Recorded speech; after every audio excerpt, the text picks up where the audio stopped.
to allow for negotiations. And this is so welcome, especially during this festive season. I can confirm that my ministry and that of Labor and Social Protection and the Treasury and the Ministry of Public Service have continued to engage with leaders, the union officials, to find an amicable solution to the issues that concern our healthcare workers. But I urge at the same time that now that the courts have proposed that we continue to speak, I urge that each person resume their duties, continue to help wananchi, even as we speak, and address all the issues that are there.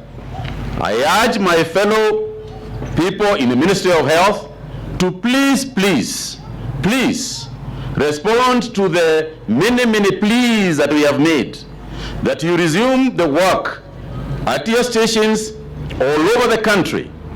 In many meetings with the Council of Governors, we have agreed that some of the issues that have been raised by the doctors and nurses and clinical workers are legitimate concerns that concern PPEs, and we have made sure there is not a single institution that will operate without PPEs. I would therefore like to urge those of you who may have been on strike to resume, to avoid losing your jobs.